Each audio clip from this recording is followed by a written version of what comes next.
In the heart of Cold War Europe, where barbed wire and concrete divided not only a city but a people, one woman's love for her child became the force that defied an entire regime.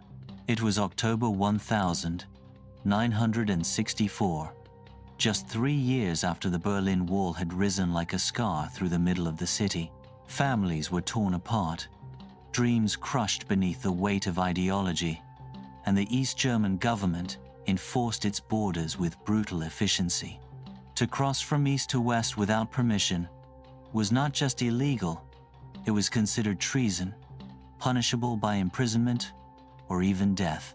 But for Angelika Schmelcher, a young mother living under the oppressive thumb of communist East Germany, the risks were worth it because she was fighting not just for herself, but for her baby daughter, Petra, who was barely 8 months old.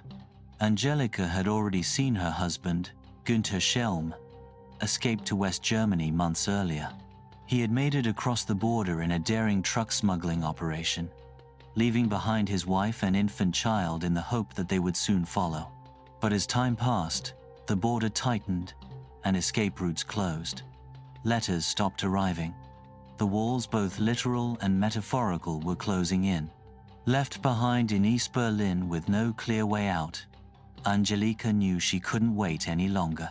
She was trapped in a country where dissent was silenced, where surveillance was everywhere, and where even whispers of escape could land you in prison. So, she did the unthinkable. She began planning a dangerous, almost impossible mission: to swim across the Spree River, which separated East and West Berlin, carrying her baby strapped to her chest in a specially made watertight box. The night of the escape arrived. Cloaked in darkness, Angelika prepared the small wooden box that would protect her daughter from the icy waters. She wrapped Petra tightly inside, ensuring she could breathe through tubes she'd cleverly installed. Then, securing the box to her body, she slipped into the cold, black waters of the Spree. Behind her lay the harsh reality of life under communist rule shortages, fear, and a future stolen by ideology.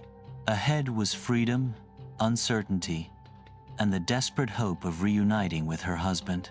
The river was freezing. Every stroke burned. The current pulled at her. And above all, there was the ever-present danger of being spotted by East German guards, stationed along the wall and authorized to shoot on sight. One misstep, one moment of hesitation, and both mother and child would be lost. But Angelika swam on.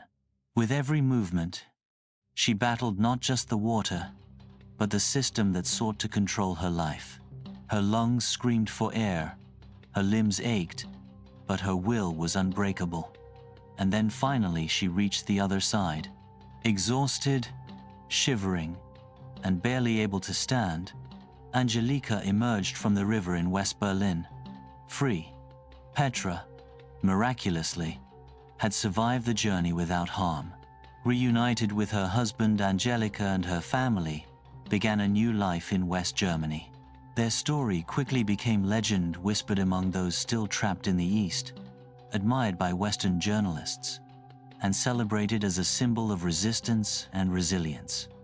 What made Angelika's escape so extraordinary wasn't just the physical danger or the ingenuity involved.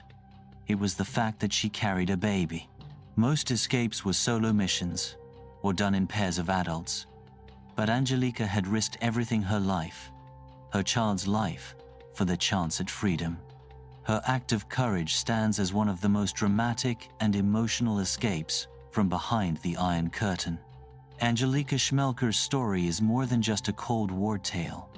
It's a reminder of the power of human determination, the strength of maternal love, and the price so many paid for the freedoms we often take for granted today.